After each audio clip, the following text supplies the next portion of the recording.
Assalamualaikum warahmatullahi wabarakatuh kepada rakan-rakan, kepada pagi ni pagi ni kita ada Puan Natijah. Apa khabar Puan Nat? Kita tanya lagi sekali apa Ah, khabar. Tadi dah tanya dah apa khabar. khabar baik. Assalamualaikum. Alhamdulillah. Hari ni Puan Nat dari mana? Kat office ke kat Saya rumah? kat rumah, kalau office tak proper sikit sebab tengah ada reno sikit kan, bising. Oh, ada renovation lagi. Alhamdulillah. Okey, jadi pagi ni sekali lagi alhamdulillah kepada rakan-rakan yang masih lagi orang kata berada di ruangan ni. Saya kadang-kadang saya sebut kawan-kawan yang masih berkeliaran.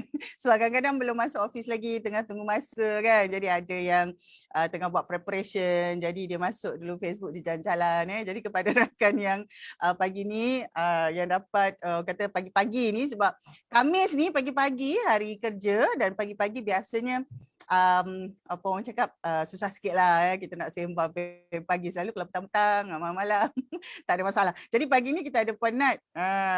Puan rakan-rakan semua insya-Allah pagi ni kita sembang ringkas saja, tak adalah benda-benda serius kan sebab pagi-pagi pergi pasar cari ikan fresh-fresh. Puan Nat selalu buat grocery, beli barang-barang macam mana? Order online sampai ke pintu rumah ke keluar juga? Saya keluar jugalah dalam seminggu sekali macam tu. Masa time yang ada quarantine sekali tu try lah online tapi tak puas hati sebab banyak barang yang tak ada kan. Kita ni kalau nak sekali harum je buat kerja. Okey. Masih lagi lah kena keluar kan. Samalah kita. Tapi disebabkan apa orang cakap ada keadaan-keadaan tertentu masih jugalah ada barang-barang yang kita beli online juga kan. Tak adalah semua kita keluar kan. Tapi kebanyakannya ada benda-benda yang kita terpaksa cari kat luar juga. Okey, pagi ni sebenarnya hari Khamis ni biasanya kita bawakan satu perbincangan ringkas sajalah dari segi pengalaman kita, apa yang pernah kita buat, apa yang pernah kita nampak. Dan pagi ni satu perkataan yang kita pilih ialah potential ataupun kita kata dia bukan peluang. Kalau peluang dia opportunity kan. Dia lebih kepada potensi.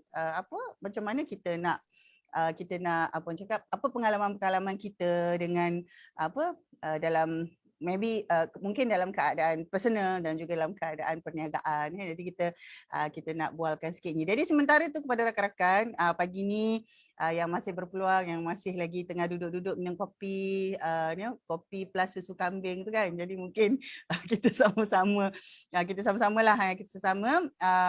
untuk bincangkan sikit. Tapi biasanya kawan-kawan ni banyak yang tengok lepas daripada sesi live. Jadi tak apa kepada rakan-rakan, tak kira macam mana. Cuma apa yang berlaku adalah kita nak banyakkan konten perbincangan di ruangan social media. Kita nak banyakkan cerita-cerita yang tak adalah berat sangat tapi ada perkara-perkara yang kita boleh jadikan maupun cakap panduan lah yang boleh kita jadikan pengajaran macam tu. So sebelum tu Puan Nat sebenarnya saya tak ingat macam mana boleh kenal Puan Nat ni dulu. Yang saya ingat saya pernah jumpa Puan Natijah pertama kali adalah semasa trip yang dijalankan oleh PUMB ke Singapura. Tak tahu tahun bila. Betul.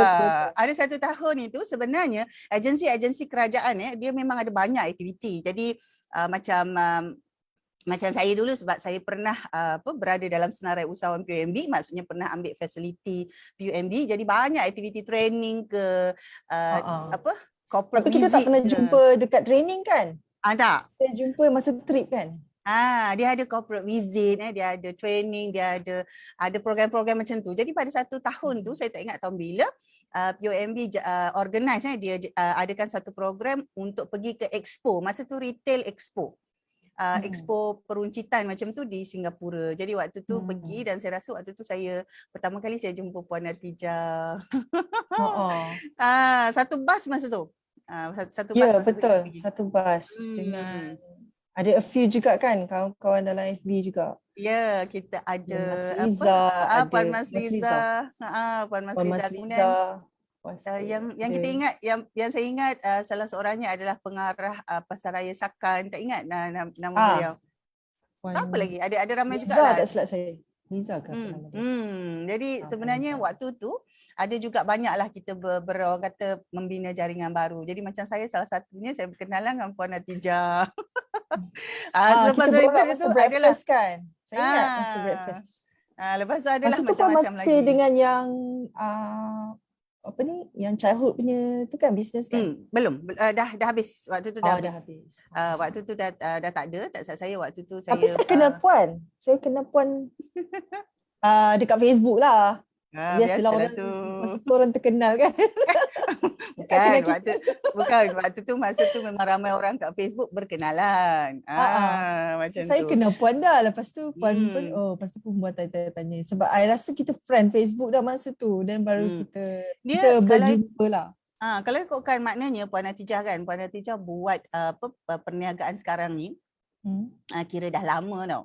Jadi mungkin Puan Natijah cerita sikit, apa potensi yang Puan Natijah nampak lah dalam benda atau perkara yang Puan buat sampai Puan bertahan sampai sekarang. Sebab kan evolusi daripada enterprise, lepas tu buka syarikat kan, daripada modal banyak ni, kemudian modal banyak ni, kemudian tambah lagi. Jadi apa sebenarnya, apa potensi yang Puan Natijah nampak dalam bidang ni? Mungkin boleh cerita sikit bidang trading ni kan, healthcare, Puan cakap devices punya trading ni dalam konteks Malaysia, dalam keadaan semasa. Apa potensi yang Puan nampak yang menyebabkan, yalah Puan teruskan sampai sekarang kan?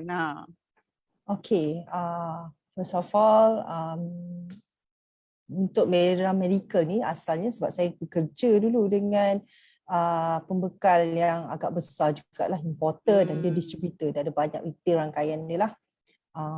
Saya boleh kata top 3 punya company lah. Saya boleh kata yang saya bekerja tu. So saya banyak belajar daripada, sebab dia foreigner punya company, so dia ada branches di sini. So orang kata kita punya pendedahan tu pun daripada situ kita dah nampak.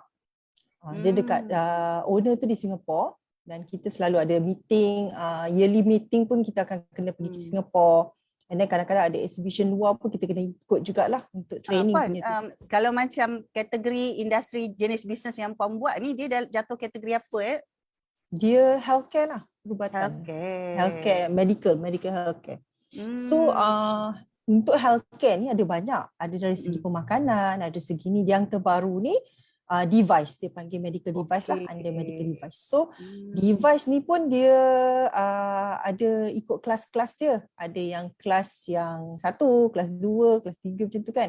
So ikut kelas dia juga. Yang itu again dia lebih deep lagi lah benda tu. So dia macam, yelah dia macam ada kontraktor, dia ada kelas-kelas dia kan. Dia punya kelas produk tu ikut pada fungsi peralatan tu. Fungsi pada peralatan tu lah. Okey, jadi kalau Puan boleh sambung yalah apa Puan nampak kenapa bila Puan teruskan, apa potensinya, sebab yalah company besar-besar dah banyak dah kan.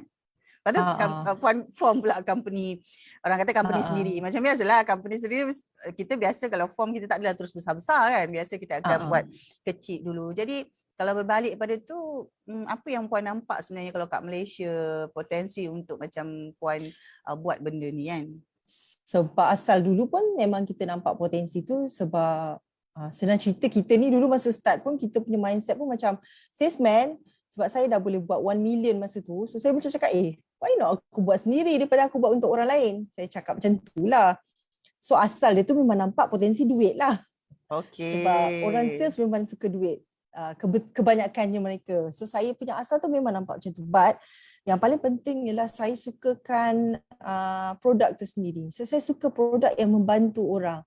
Dia punya rasa keseronokan tu bila orang tu macam kata orang tu instead of terlantar je, kita boleh bantu dia dengan banyak alat. Which is kita pun support sama dengan doktor, kita recommend pada doktor, this alat, you boleh gunakan untuk punya patient punya treatment. So sometimes benda tu yang membuatkan keseronokan bekerja lah. So kalau macam orang lain dia seronok buat meniaga online, bercakap depan live apa semua. Tapi saya seronok macam tu. Saya seronok bila orang boleh guna produk. So saya ada satu karakter yang macam tu. So even kadang-kadang saya boleh periuk pun, saya suka nak cerita dengan orang, periuk ni bagus semua. Saya suka cerita, sharing benda-benda macam tu. So bila dah macam tu, kita nampakkan satu identiti Medina tu sendiri. Saya createkan identiti Medina tu supaya orang boleh dapat info, dalam masa yang sama orang boleh membeli barang. So potensi tu saya boleh cakap healthcare ni memang ramai orang buat. Tapi bila you tak ada identiti you sendiri, you adalah orang yang seperti biasa.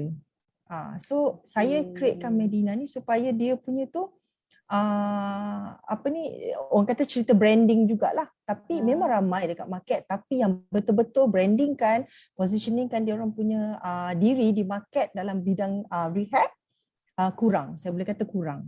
So pioneer dia tu pun mungkin orang kata tak ramai dulu pelibatan company Bumi Putra yang buat untuk supplying medical rehab ni. Jadinya macam dulu pun masa kita orang start pun saya nampak job kita orang banyak dengan government and so on semua. And then bila dah jadi certain part, saya rasa saya kena pergi ke arah retail juga. Saya kena pergi ke para end user. So itulah yang jadikan kita orang nampak potensi tu untuk terus directly kepada end user. So, saya nampak market dia tu luas, masih boleh di-explore dan tak banyak keterlibatan company Bumi Putra untuk barang-barang rehab. Dia ramai orang buat perubatan tapi dia tak fokus kepada yang kami buat. Kami buat rehab. Alright. Jadi kalau macam Puan cakap device tu maksudnya medical device pun ada banyak. Jadi yang Puan fokus tu untuk rehab saja. Jadi kalau device rehab ni, yalah mungkin ada yang first time dengar kan benda kan. Jadi kalau macam device rehab ni, device yang macam mana Puan? Okay, device rehab ni biasanya diorang ada mesin macam ultrasound. Ultrasound tu biasa kalau orang yang biasa pergi fizio tu dia tahulah ultrasound punya mesin and so on. So antara device yang kita biasanya kalau macam kadang-kadang kita beli satu produk dia gunakan bateri macam blood pressure monitor. Dia gunakan bateri. So yang macam ni biasanya dia ada under kategori yang maksudnya memang home use punya lah. Okay. So home use punya kategori dia lain. Dia ada kelas dia yang tu. So again is a medical device sebab dia menyentuh pesakit. Barang produk yang electrical ataupun tidak electrical tapi menyentuh pesakit dia kira macam medical device. So dia ada kelas tu kat situ. So itulah dia. Jadi kalau macam kita, saya tak pasti sebab kalau macam dari pengalaman saya sendiri kan, sebenarnya kita kata kita nampak apa kebolehan kita untuk kita buat benda tu dan kita pergi jauh. Jadi kadang-kadang kita punya kebolehan tu dari satu masa ke semasa dia bagi kita nampak apa orang kata peluang-peluang baru untuk masa depan. Jadi kalau macam Puan kan, Puan dah berapa lama sebenarnya buat Medina ni? Kalau ikutkan berapa lama? Medina start 2011. Jadi kalau 2011. ikut kurang lebih 11 tahun juga ni? 11 saya tahun. Dalam industri 15 ke 16 tahun. Dalam industri saya kerja 5 tahun dulu sebelum tu dengan company. Dan baru saya form company lah. So masa 5 tahun tu pun rasa macam banyak yang tak tahu. Yalah. Ada tapi tak sebab kita tak nampak apa-apa, kita just redah je. So dia punya proses tu lah. Dalam 11 tahun tu ada tak di mana orang kata Puan Puan melalui beberapa fasa ataupun perubahan-perubahan di mana Puan nampak interest tu dah berubah sikit ataupun kita kata fokus interest tu dah lain. Contohlah, awal dulu mungkin suka menjual lepas tu dia ada berubah. Macam saya sendiri sebenarnya saya perasan. Saya sebenarnya suka satu sebab background professional training bukan guru tapi lepas tu bila bekerja jadi guru kan. Bila jadi guru tu dia banyak melibatkan bercakap, melibatkan bercerita, melibatkan orang kata kreatif, buat kerja-kerja kreatif bila nak mengajar tu memang nak tak nak kena jadi environment tu menjadikan kita macam tu. Jadi pada satu masa tu saya nampak bahawa ada perubahan dari segi interest, specific interest. Jadi ada satu masa saya tak ingat pada satu masa tu sekitar 2 tahun tahun 2013, 14, 15 masa tu saya explore storytelling. Saya betul-betul explore storytelling dan waktu itulah saya terbitkan buku dan waktu tu nak leverage kepada kemahiran sedia ada dan waktu tu saya nampak potensinya. Saya kata industri bercerita dia ada dua, sama ada speaking engagement, maksudnya kita storytell secara visual macam ni ataupun satu lagi secara kita tulislah, kita terbitkan buku cerita. Jadi saya nampak dekat situ dan saya nampak benda tu berkaitan dengan industri seni. Sebenarnya 3 tahun saya cuba dan dalam tempoh 3 tahun tu sebenarnya walaupun saya kata ada potensinya, tapi lepas tu bila saya berada dalam industri tu, dalam dunia tu, saya tak boleh pergi. Saya tak boleh pergi. Itu sebabnya saya hanya buat dalam tempoh 3 tahun. Kita dah validate kerana dia ada setengah-setengah industri kreatif ni dia mengambil masa yang lama untuk matang. Jadi pada waktu itu keperluannya tidak perlu sekurang-kurangnya dalam tempoh 5 tahun saja. Maksudnya planning itulah. Tapi bila buat tu dalam tempoh 3 tahun tu memang dah buat engagement bercerita, dah buat. Kemudian buat pembentangan tentang storytelling dan kemudian menerbitkan buku. Dan penerbitan buku waktu tu nak saya buat 5 tajuk untuk buku cerita bergambar kanak-kanak. 5 tajuk yang berbentuk self-publish. Dan waktu itu sebenarnya potensinya besar.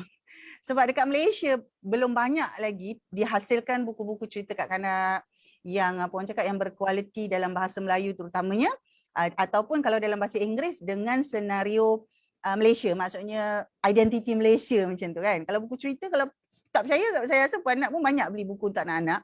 Kalau buku cerita yang bergambar kanak-kanak yang cantik tu kan, susah sikit nak dapat lokal. Ada tapi susah. Jadi waktu tu saya nampak juga potensinya, tapi bila saya buat tu dalam tempoh 3 tahun tu saya nampak dia tak boleh pergi sebab objektif bisnes saya tu berbeza waktu tu. Jadi dia tak boleh sebab keperluan waktu tu berbeza. Maksudnya dari segi industri tu, benda tu potensinya banyak, tapi dari segi bisnes tu kita kena ada satu orang kata we must be deep pocket lah, macam company tu mesti kuat sikit supaya dia boleh bertahan lama untuk dia dapat tu, sebab dia punya, kalau macam bahasa bisnes kita, dia punya ROI tu memang lambat, tapi dia punya impact secara sosial tu dia cepat, tapi dari segi duit tu dia lambat. Jadi pada waktu itu keperluannya berbeza. Jadi kalau orang bisnes dia faham lah, sebab keperluan syarikat nak sustain waktu tu dia kena cepat kan. Sekurang-kurangnya lepas 3 tahun tu dah kena ada sesuatu, tapi dia lambat dan saya tahu berapa tahun lagi baru boleh, maksudnya waktu tu saya terpaksa withdraw. Jadi saya tak pasti pengalaman puan saya, sebab saya ada masuk beberapa jenis industri sebenarnya yang mungkin rakan-rakan tak tahu sebab saya tak highlight kan. Jadi nampak potensi tapi sebenarnya masih tak boleh pergi. Masih tak boleh pergi atas faktor-faktor tertentu dan objektif kita. Itu antara pengalaman saya. Jadi kalau macam ada setengah orang tu kalau macam kita nak cakap pasal potensi macam saya kan, saya melihat potensi tu satu lagi kapasiti kita lah, sejauh mana kita boleh pergi. Tapi ramai rakan-rakan saya yang masih dalam bidang tu dia meneruskannya tapi dengan kapasiti berbeza. Macam hari tu saya masuk dengan keadaan syarikat Senang Berhad. Jadi waktu tu dengan kosnya kan, dengan pengurusannya, jadi tak boleh. Tapi kalau solo, bagi saya kita boleh teruskan untuk sampai dia mencapai satu tahap yang matang tu. Itu pengalaman saya. Jadi mungkin saya tak pasti puan Natijah macam mana sebab dengan pengalaman sampai 11 tahun. Macam saya cuba benda tu dalam tempoh 3 tahun tu dapatlah, maksudnya adalah modal yang dikeluarkan dan juga adalah dapat jualan tetapi dia tidak mencukupi untuk konteks pengurusan struktur syarikat yang ada pada waktu tu. Jadi kadang-kadang potensi ni nampak macam besar, macam hebat, tapi kita punya struktur tu mungkin tak dapat nak teruskan. Saya tak pasti mungkin puan Natijah ada pengalaman yang sama ataupun dalam keadaan yang berbeza. Ya, kita nampak semua macam best kan. Gelap panjang saya. Nampak macam best. Okey, kita trade benda ni ya. Okey, kita buat benda ni ya. Tapi lepas tu macam kami di Medina sama juga. Masa kami start pun tak adalah seindahnya. Kita pun bermula dari rumah kita tak adanya terus hebat-hebat terus. Dan yang paling saya boleh kata kena rancang lah benda ni. So bila you rancang, you akan nampak apa benda yang you nak. So bila benda tu tak jadi, you boleh tukarkan plan you tu kepada tempat-tempat lain. So macam kalau kata naik dan turun tu biasalah, berniaga semua ada macam tu. Tapi macam mana kita hadapi benda tu lah. And then saya katakan rancang ialah macam kami buat distributing products. So tak semua orang yang distribute produk ni you kena ada satu pembekal, banyak pembekal. Dan pembekal yang you bekerjasama pula, macam ini saya cerita pasal saya punya bisnes lah yang you cakapkan tadi tu, macam mana nampak macam senang kan. Tapi sebenarnya tak senang sebab kita bawa produk orang. Sampai ada satu tahap pernah orang cakap dengan saya, you tak boleh pergi mana, dia kata, sebab you bawa produk orang. Anytime orang boleh tarik. Orang boleh tarik you punya apa ni. Faham. Authority authorization punya kelebihan tu. So saya macam cakap okey lah, betul lah, memanglah in business, you tak boleh nak kata nak marah dia. Dan it happens juga masa time kami buat produk diapers. Masa tu kami betul-betul perlukan jana satu income yang kena create cash. Sebab projek kerajaan kami banyak yang hold, ada certain faktor lah. Faktor luaran pun memainkan peranan juga. So apa yang saya buat dengan partner saya yang Puan Kartini tu, kami nampak rupanya saya go through balik semua produk yang saya bawa dengan supplier tu, tapi saya tak pernah beli, saya tak pernah order. Saya nampak ada baby diapers. Okay. Saya kata, saya ada adult diapers, tapi supplier yang sama, kenapa saya tak pernah order adult diapers, baby diapers? So yang dia bagi saya size newborn dengan size S. Okay. So saya pun macam, kenapa saya tak pernah explore benda ni kan? Itulah salah satunya usahawan ni. Satunya bila dia dah terduduk, diam, dia fikir, dia ambil masa, dan barulah kita nampak idea tu. Okay. So apa yang saya buat tu, saya nampak kat situ, again memanglah benda tu kalau you macam, maksudnya dia masih dalam healthcare, tapi orang masih ingat, masa orang-orang luar, dia ingat saya dah tak buat healthcare tau. Tapi orang tak tahu strategi kita ialah kita nak create cash. So saya nak create cash banyak dan banyak sangat supaya saya boleh bantu yang side saya punya government punya sektor yang lambat, yang perlukan modal. So kat situ. So strategi dia tu saya cakap daripada strategi A pergi strategi A1, pergi B, pergi C. So strategi kedua dia ialah itu. So bila saya tengok macam tu, ada pula orang yang kata, boleh tak nak jual? Tapi saya punya size tu dua size. Sebab kami supply kepada hospital. So yang pakai size 2 kecil ni size hospital yang untuk NICU patient, NICU untuk baby pramatang. Jadinya kalau saya fokus kat situ, ada pula orang kata nak tolong jual. So saya terus create benda tu jadi plan C, dia jadi system agent. So saya buat diapers tu sampailah satu tahap, Kilang ni tak puas hati. Kilang ni dia tak puas hati. Dia kata the more I sell to you, the more I rugi. So mungkinlah dia ada kacau margin dekat mana ke, sebab kami punya restock memang every week every week 3-4 ribu tu biasa kotak, 3-4 ribu kotak. Dan kita punya jualan sebulan pun memang banyak lah, sebab kita ada banyak ejen yang duduk bawah kita. Sampai satu crate saya, dia macam-macam lah, Kilang macam cakap, yang ni tak boleh, yang ni tak boleh. Saya createkan sampai solid, sampai saya kata saya boleh tahu dekat mana siapa yang jual barang saya. Saya cakap macam tu. Saya tahu barang tu pergi sampai mana, saya cakap macam tu. Lepas tu dia dah tak ada apa-apa, just the closing dia cakap, sorry, I dah tak nak jual benda ni kan. You jual benda lain. You jual produk yang lain, yang baby diapers, dia naikkan harga. So as a business owner, you tak boleh lah kata, mana boleh. Mana boleh, you tak boleh lah buat macam ni kan. So kita kena create lagi satu peluang, buat lagi benda lain. So bila ada orang cakap dengan saya, dia kata, you tak boleh pergi mana kalau you masih lagi bawa barang orang, dia cakap macam tu. So you kena ada produk you sendiri. Okay, saya melihat kapasiti saya dengan partner masa tu, kita memang tak mampu kalau kita nak ada kita punya produk sendiri. Sebab you nak kena, barang medical bukan murah dan dia punya sertifikat belakang produk, satu produk tu, barang belakang dia tu ada banyak surat beranak dia. Betul. Jadi saya tak mampu untuk buat R&D, saya tak mampu sebab saya tak ada orang yang backup untuk buat R&D. Macam Puan kata lah, kita dalam bisnes, kita kena ROI kita setakat mana kita mampu untuk absorb untuk tampung kita punya tu. So kami tak mampu dalam keadaan tu. Memang bisnes ni, lepas tu dia pun memerlukan banyak lagi lesen-lesen yang lain, bukan lesen MBSA saja. Betul. Dia ada lesen-lesen lain bukan setakat perolehan tu semua, tak. Dia ada lesen lain lagi, medical device punya lesen produk lain, lesen syarikat lain. Lepas tu dengan dia punya pentauliahan cara pengendalian syarikat pun lain. Semua tu ada lesen. Jadinya kami dah duduk sit down, kami kata kami tak boleh buat macam ni. So apa yang saya terfikir dengan partner, saya kata why not kita jadikan kita sebagai center supaya orang yang datang nak hantar barang dia, tolonglah jual. So kat situlah wujudnya medical yang saya buat dalam bentuk online. Kami memang dah ada website, tapi website kami tu setakat landing page sajalah. So dekat situ yang benda tu saya try, saya cakap macam ni, kalau kita nak buat sendiri, kita pun tak boleh nak cuba-cuba.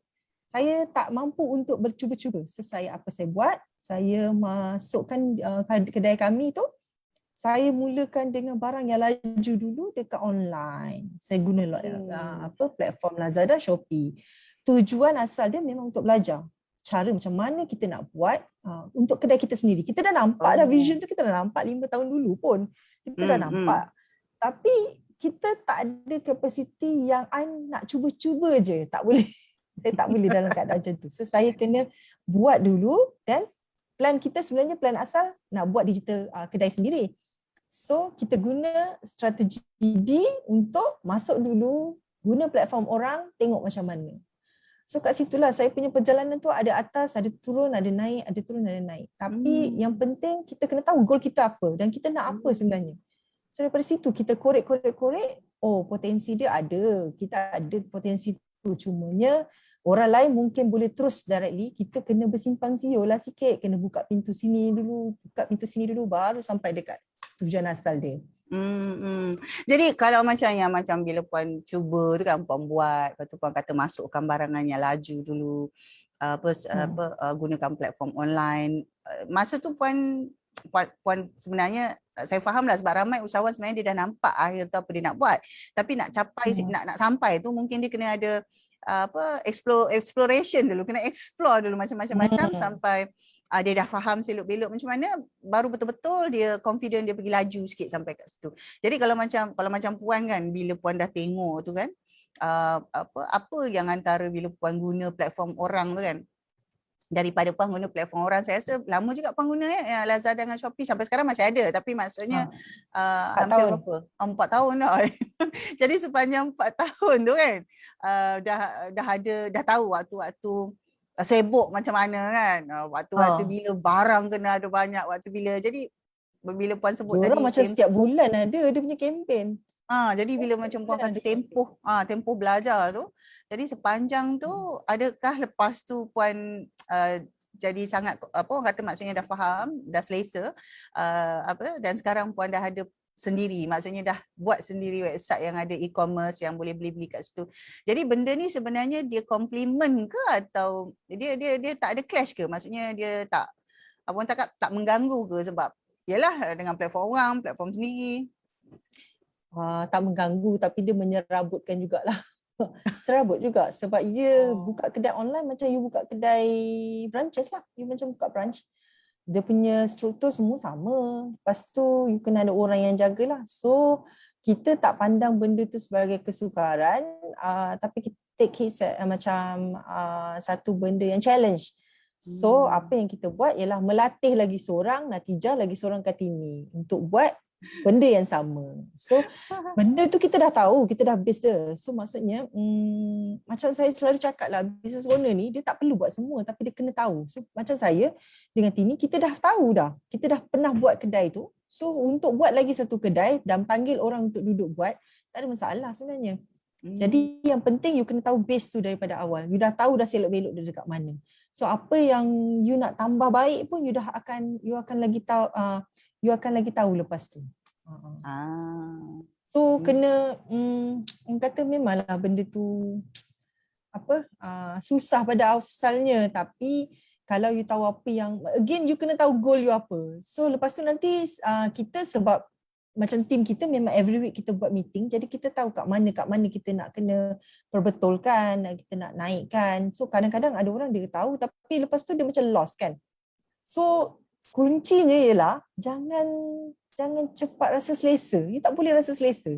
Kalau macam saya dengan Tini di Medina, memang kita minggu ni katakanlah kita boleh capai 10,000 ke 20,000 ke dengan online, kita dah tak ada rasa selesa. Bulan depan 10,000 juga ya. No. Tini akan selalu kejar saya, aku nak banyak ni lagi. Lebih. So kami punya cara macam tu. Sentiasa dia akan tukar target baru. Macam itulah. Kalau orang dengar macam penat kan, tapi memang saya memang orang yang sangat saya biasakan kerja macam tu sebab saya tak boleh. Saya pernah cuba tahu cara macam relax, santai-santai. Saya tak boleh. Saya bukan orang yang macam tu. So you kena tahu diri you macam mana lah. Saya kena orang yang bagi I target, so I buat. Bagi I target, so I tahu kat mana I nak kena tambah baik lagi. Yalah, challenge sekarang sebab saya tengah latih saya punya junior untuk buat benda ni juga. Jadi kalau dengar tu sebenarnya bila dengar pun macam penat.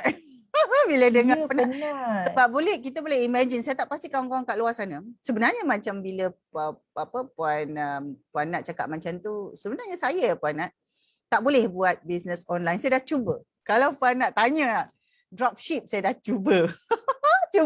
Cuma mungkin kawan-kawan kat luar sana tak tahu sebab yalah, sebab ada benda-benda kita tak cerita. Sebab saya nampak potensi jualan online ni yang cepat, maksudnya untuk cash macam Puan Nat kata tadi kan, kita kata letak barang yang laju kita kata macam satu masa tu Puan Nat sebut diapers kan, barang tu laju, letak online, strateginya adalah untuk cash. Sebenarnya pada satu masa memang ada beberapa produk makanan saya pernah cuba, kemudian produk berbentuk mak-mak macam buku, produk tudung pun saya pernah cuba. Sebab yang itu sebenarnya kalau macam kita cakap pasal usahawan kat luar yang nak mula kan, macam nak create cash kan, masa awal-awal kan ramai yang tak ada kerja, kena ada orang kata duit. Jadi waktu tu saya kata saya ni banyak nak orang cakap nak bagi orang advice, tapi kalau saya sendiri tak buat, saya tak tahu Jadi macam Puan nak cakap lah, kita tahu semua tapi kita tak adalah buat semua. Jadi pada waktu itu saya kata nak cubalah. So saya cuba. Dalam daripada PKP 1, MCO 1 tahun lepas tu sebenarnya, sebelum tu lagi dah ada cuba. Tapi masa PKP tu saya kata mungkin sekarang, dulu saya tak pandai, sekarang saya dah pandai, dan sekarang dalam keadaan terdesak kena belajar. So saya pun belajar. Jadi dropship.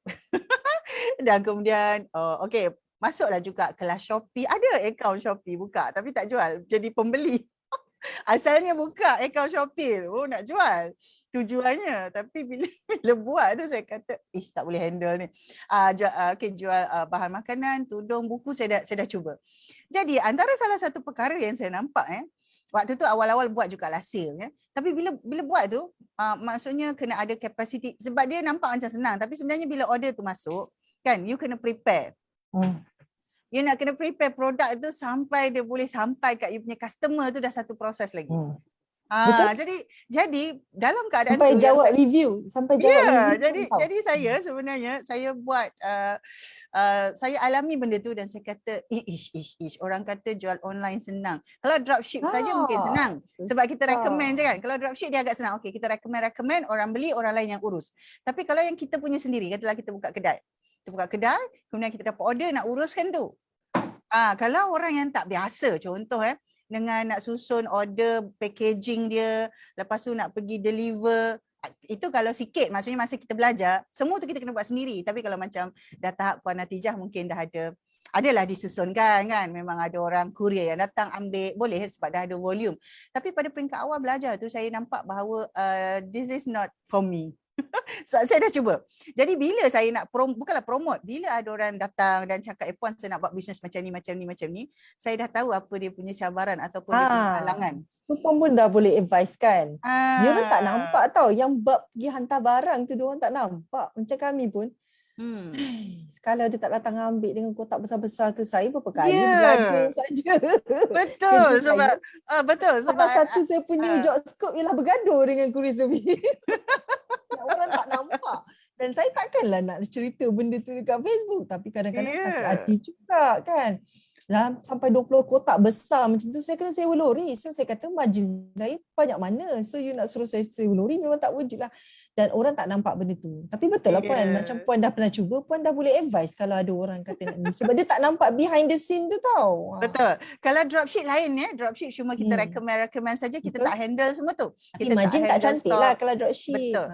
Yang itu sikit sangat. Tapi kalau macam adalah susunan dia tu yang sebab kita kena tolak lagi dengan komisen dia orang kan. Betul. Betul. Jadi kepada, saya tak tahu orang nampak potensi bisnes online. Saya tidak menidakkan, saya kata betul, ada potensinya.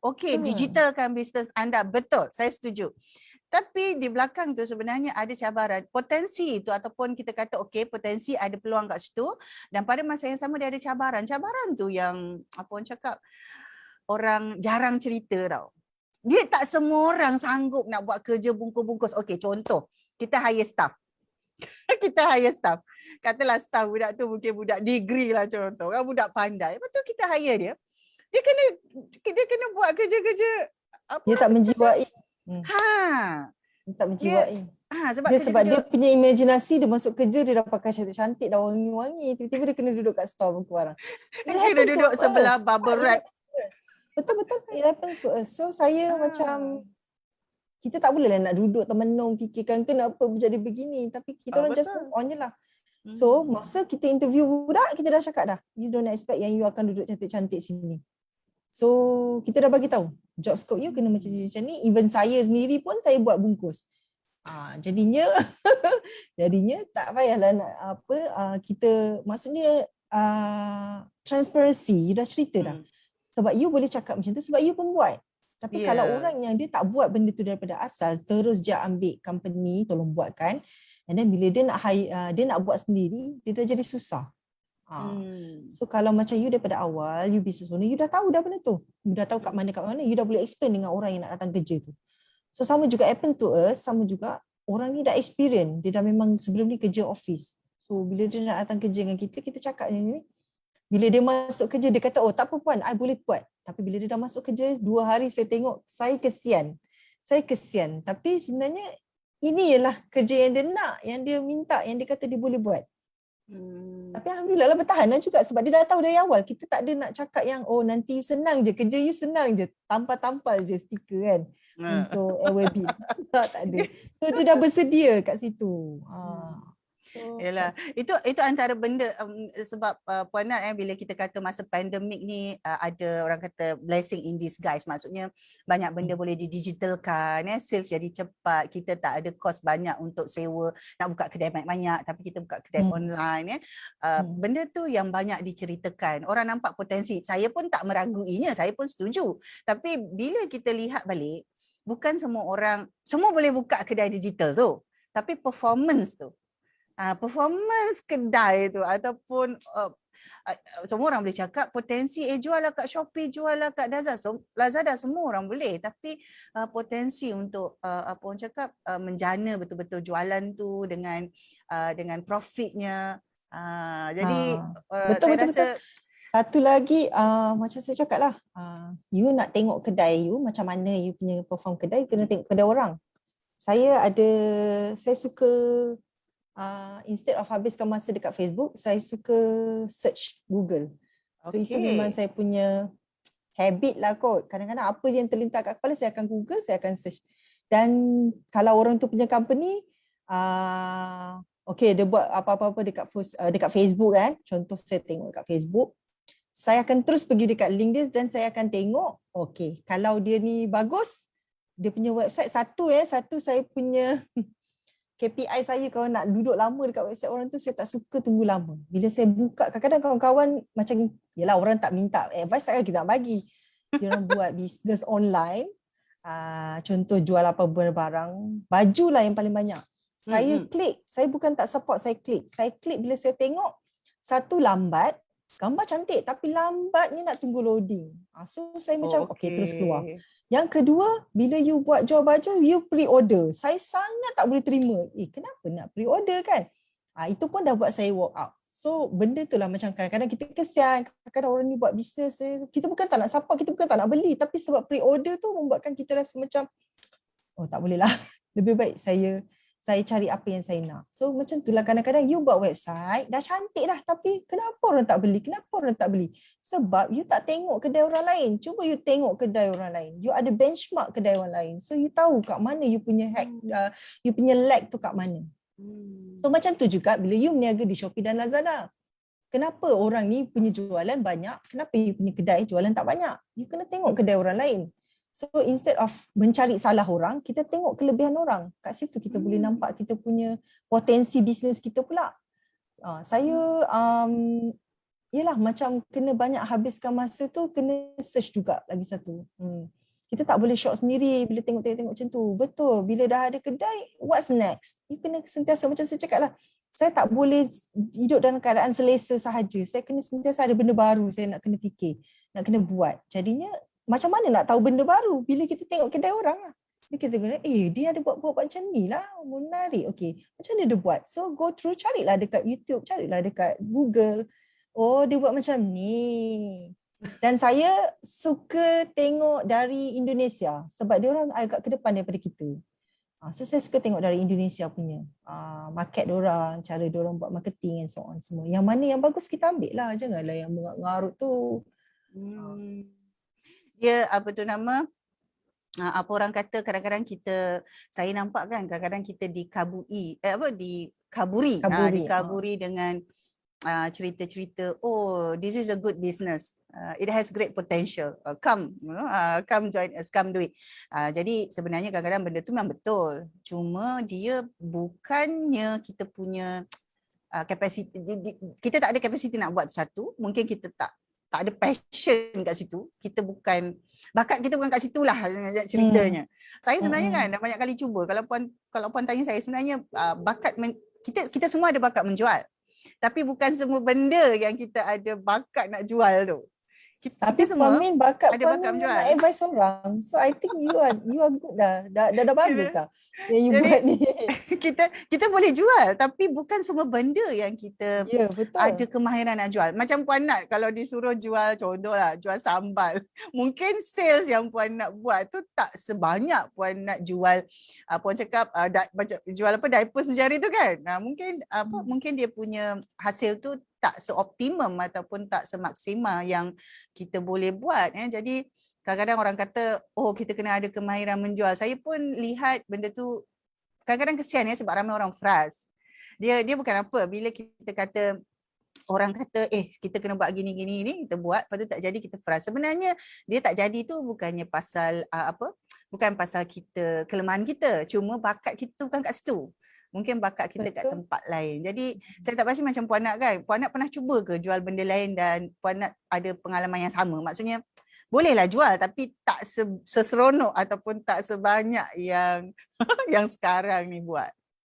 Sebenarnya tak boleh cakap saya ni tak boleh ambil saya sebagai contoh sebab saya memang suka menjual. So bagi je lah saya barang apa. Saya insya-Allah boleh jual. Dan orang tak tahu saya pernah jual kain pasang. Saya pernah jual kain pasang. Saya pernah jual rumah. Saya salesman untuk jualan rumah tahu dengan developer. Saya boleh jual rumah dalam masa berapa bulan masa tu dia bagi target saya boleh jual 70 biji rumah. Tak sampai setahun. So saya cakap tak boleh ambil saya sebagai untuk contoh tu sebab saya memang suka menjual. So kalau kata bagilah apa pun boleh jual. InsyaAllah saya boleh jualkan. Sebab sampai kita pergi exhibition masa tu jual diapers tu tau. Sampai saya cakap dengan budak tu, saya kata kau duduk sini, kau jangan duduk sini, saya cakap ayat saya. Kau jangan duduk sini. Kalau tidak dengan kau sekali aku jual. Kalau kita budak yang tolong saya tu lah. Budak yang tolong tu sebab sampai ke tahap sampel pun orang datang beli. Masa kita jual diapers tu di Bangi, saya ingat lagi kat Bangi kita buat masa tu. Masa memang saya nak clearkan stok masa tu. So budak yang tolong saya tu dia gelak-gelak, dia kata akak ni biar betul, dia kata semua benda akak jual. Sampel pun akak boleh jual lah kak, sampel ni patut free tapi akak boleh jual, dia cakap macam tu. Dia cakap aku jangan duduk sini, saya pergi dengan kau aku boleh jual.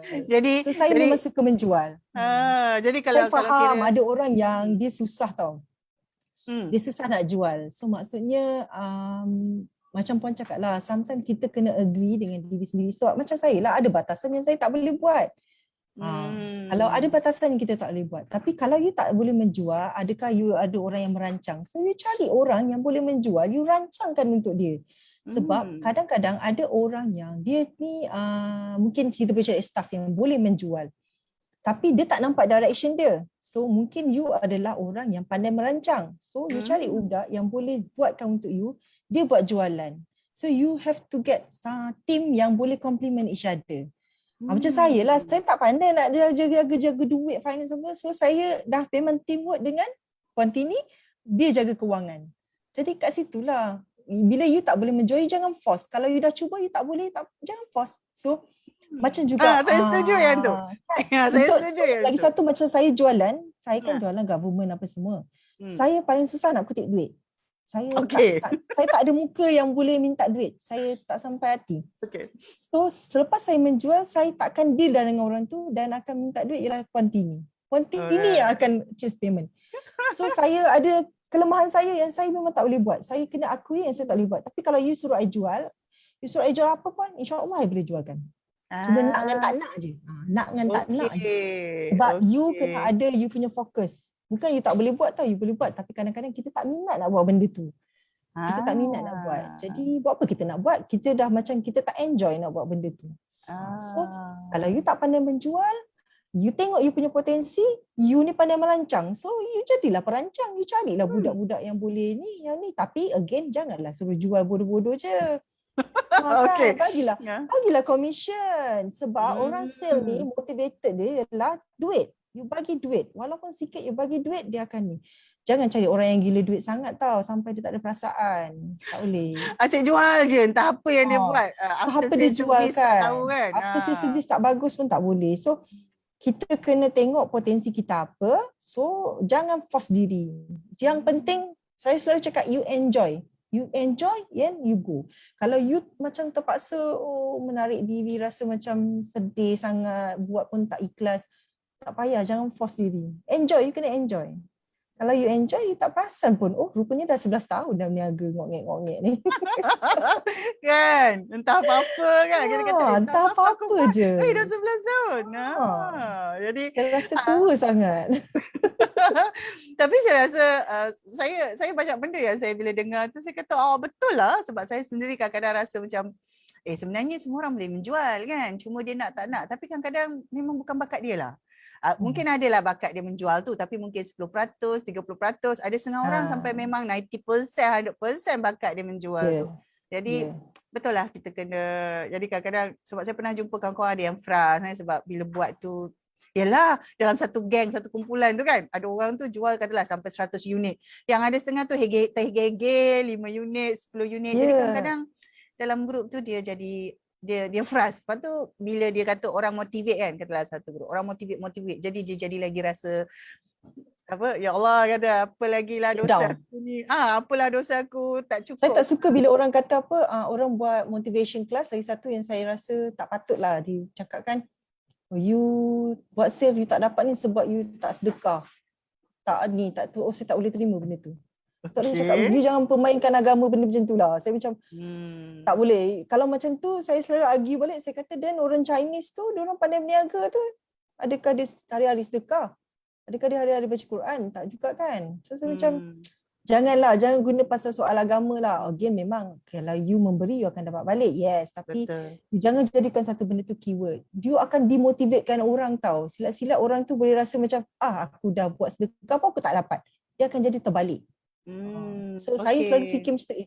Dia akan terbalikkan orang sebab bila orang down, dia punya perasaan tu macam tu. Jadi betul lah aku tak buat ni sebabkan macam ni. Sebabkan aku tak buat ni. Tapi bila dia dah buat, again dia masih lagi, sebenarnya dia punya kekurangan tu kat tempat lain. Betul. Tapi, bukan sebab dia tak bersedekah tu. Sebenarnya bukan dia tak bersedekah tu. Mungkin pasal bakat dia bukan kat situ. Betul. Jadinya dia orang tu akan bila orang frust ni, perasaan dia lain. You tak pernah frust, you tak tahulah kan. Tapi bila orang yang frust tu, dia akan jadi terbalik tau. Dia akan kata, tak payahlah sedekah lagi, tak payahlah buat macam ni. Sama juga result dia. Sebenarnya dia tak betulkan benda yang sepatutnya. Mungkin dari segi teknikal, mungkin dia tu pandai menjual, tapi mungkin teknik dia tu tak betul, ataupun adalah perkara-perkara yang tapi ada setengah-setengah motivator dia suka guna benda-benda macam tu. Saya macam tak patutlah buat cakap macam tu. Silat-silat orang tu boleh lari akidah pula disebab benda-benda macam tu. So tak patut sebenarnya. So kalau macam kata dia tak boleh menjual tu, kena tengok semua aspek lain. Mungkin kadang-kadang orang tak suka tengok dia senyum, dia terlebih senyum. Sengih-sengih macam Pamin tu kan. Pamin memang kaya dengan senyuman. Lepas ni kena garang sikit lah. Kena Jadi saya tadi awal-awal bila nak cerita tu sebenarnya orang kata kita orang kata kita dalam keadaan sekarang ni ada banyak perkara yang kita boleh explore. Sebab kadang-kadang saya lihat bila ada ramai kawan-kawan yang contoh hilang pekerjaan kan. Jadi ada yang tak ada punca pendapatan. Jadi ramai yang cuba cuba untuk buat bisnes tu. Antara yang pertama adalah bisnes online. Sebab dia paling cepat, paling mudah. Katalah bila mula sesuatu. Jadi bila dia mula tu, kadang-kadang dia tengah dalam fasa eksplorasi. Dia nak cuba dulu. Jadi dalam fasa dia mencuba tu, yalah orang cakap bisnes online lah, potensi besar. Bisnes WhatsApp contoh. Jual kat Facebook. Jual dekat mana-mana lah. Jadi saya nampak ada setengah tu yang menghadapi keadaan macam itulah, dia dalam macam Puan sebut tadi kan, dia jadi frust sebab mungkin benda tu bukan dia buat disebabkan keperluan, tapi dia tak jumpa lagi passion dia tak nampak lagi betul-betul bakat dia kat mana. Jadi saya bila dengar tu, kan orang sebut bila waktu susah ni ada kes-kes bunuh diri kan. Saya tak bercakap tentang orang Melayu, orang Islam saja, saya bercakap secara general. Ada yang bunuh diri, ada yang sakit dari segi dia nampak sihat tapi sebenarnya dia tak sihat, mentalnya mungkin dalam keadaan chaos. Jadi itu yang saya kata kadang-kadang kita dikaburi kalau kita tak betul-betul jaga, dikaburi sangat dengan banyak cerita potensi ni sampai kepada satu tahap kita tak nampak kita punya kapasiti. Jadi saya ada share beberapa kali Puan Nat, saya kata ada beberapa klien, ada beberapa mentee cakap dengan saya, kenapa saya tak push sangat, kenapa saya tak keras dengan dia orang. Sebab bila dia pergi keluar, orang push, maksudnya orang yalah, this is a good, this is something good for you, go ahead for it, semua kan. Jadi saya sebut, saya kata saya ambil pendekatan sebab biasa macam saya selalu ambil tak ramai, maksudnya kalau dalam grup ke dalam sesi ke dia kecil. Jadi bila kecil itu kita sempat untuk lihat. Jadi kita nampak sikit, orang ni dia lebih kepada macam ni, orang ni dia lebih kepada macam ni lah. Jadi bila nampak tu baru pendekatan kita berbeza. Saya tak pasti mungkin saya nak share juga sikit ni, sebab ada beberapa klien tu, katalah contoh, dia masalahnya adalah orang kata yalah tak ada kerja, dibuang, maksudnya dalam keadaan sekarang syarikat macam-macam kan, jadi dia hilang pekerjaan. Jadi dia nak start something. Bila dia nak start something tu, antara perkara yang penting sebenarnya yang kalau saya tengoklah apa sebenarnya tujuan dia. Kalau tujuan dia nak provide, maksudnya untuk dapat pendapatan, nak provide untuk keluarga dia, cara pendekatannya kena berbeza. Sebab dia tak ada lagi tujuan, okey nak buka company Puan, nak buka Sdn Bhd, lepas tu nak pergi sini, nak pergi sana. Sebab bila dia nak mula tu, tak apa, bagi dia, saya melihat macam ni, tak apalah kalau dia buat sale sebulan 5,000 dulu pun tak apa, biar dia penat. Sebab orang kata kalau sale setakat 5,000 banyak. Maksudnya equivalent macam gaji dia, tapi bukan profit, sale saja. Bukan profit tau, sale saja. Tak tolak lagi. Tak tolak lagi. Bagi saya untuk permulaan biarlah dia buat dulu. Jadi kita tak ada nak kata kau ni buat bisnes buat penat lah, tak ada profit lah. Jadi kadang-kadang pendekatan tu yang orang kata membezakan. Memanglah bisnes itu ada potensi, tapi kalau waktu peringkat awal memang tujuan dia nak dapat. Sebab biasalah orang nak mula bisnes sale tu, dia akan tak tolak apa yang ada, dia belanja dulu. Jadi waktu tu kita tak boleh kata, okey asingkan akaun, buka syarikat PLT, buka syarikat Sdn Bhd. Jadi saya tak tahu Puan. Reasonable lah.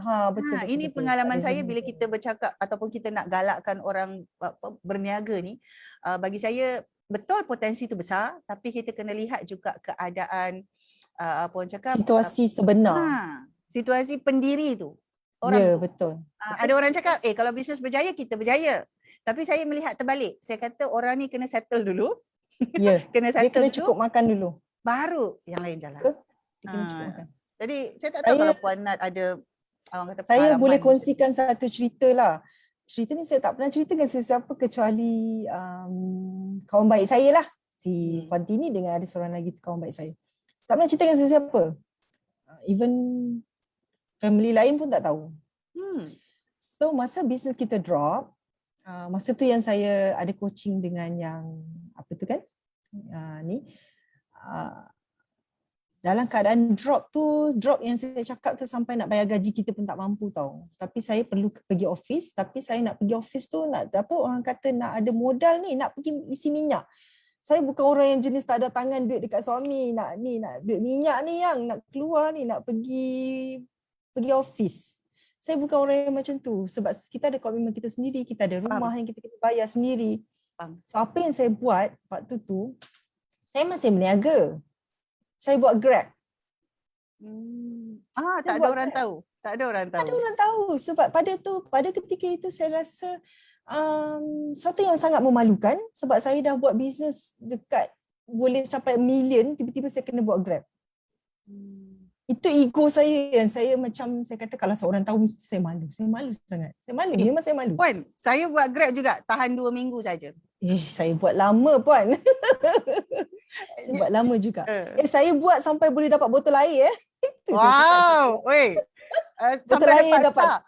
dapat stampnya. Dia ada kategori saya dapat driver botol tu. air, saya boleh dapat lampu. Ada lagi kat sini.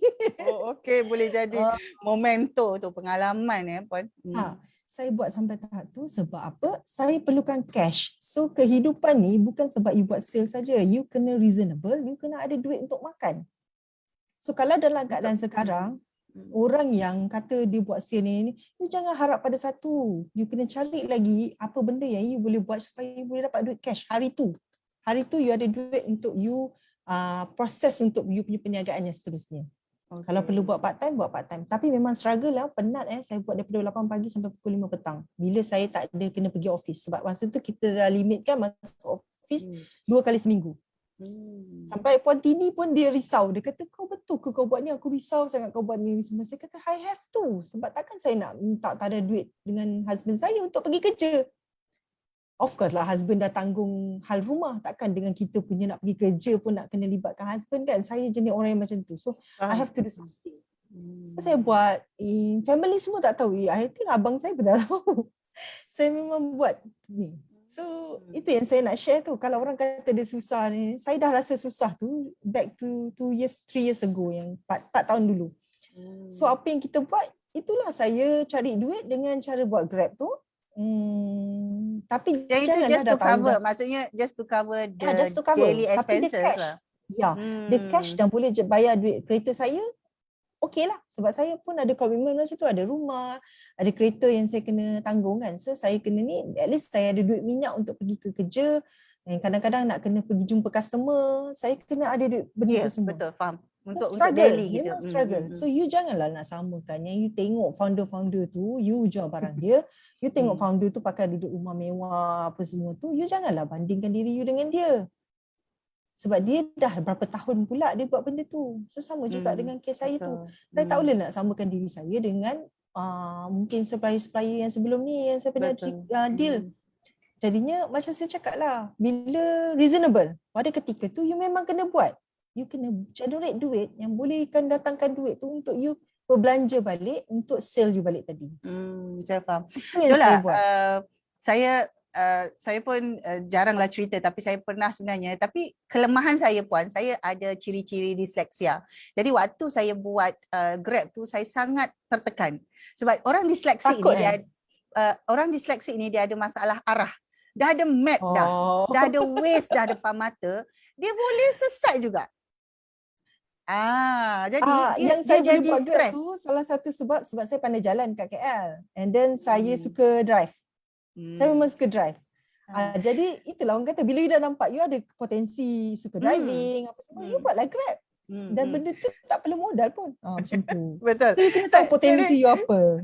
Jadi waktu tu saya buat tu, kemudian dengan sokongan suami lah. Suami pun cakap okeylah you nak cuba, buatlah dulu tak apa. So saya buat 2 minggu, maksudnya saya ambil kontrak yang pendek. Maksudnya dia bukan yang tu kan, yang fix tu bukan. So saya ambil kontrak yang pendek. Jadi saya cuba dulu. Jadi memang 2 minggu sebab dia dalam keadaan tertekan dengan passenger kat belakang kan. Lepas tu entah siapa-siapa kan. Kita yalah entah siapa-siapa lah, Endon lah kan, Bangla lah, entah siapa. Betul. Alamak, salah turning. Indon. Salah turning. Bila salah turning aja you akan jadi timing you lari kan. Jadi waktu tu saya dah cuba dan saya berada dalam keadaan yang tertekan. Jadi saya cakap dengan suami saya 14 hari 5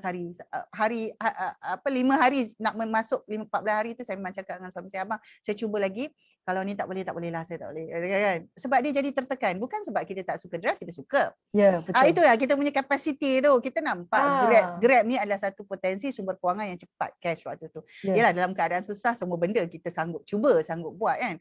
Tapi cukuplah. Jadi saya rasa macam Puan nak sebut kan, kadang-kadang kita tengok kapasiti kita kan, kita tengok kebolehan kita. Kita mampu tak? Betul lah. Benda tu memang kena try. Kalau tak try tak tahu. Betul. Jadi sampai ke hari ni saya sangat appreciate kalau saya naik Grab, saya mesti akan bagi ekstra sekurang-kurangnya RM1. Sebab saya pernah buat. Betul. Saya pernah buat. Jadi bila pernah buat tu, saya tahu betapa berharganya ekstra RM1 tu. Mungkin kita rasa, alah RM1 duit belanja anak sekolah. Betul. Tapi bila kita bagi tu, dia lain.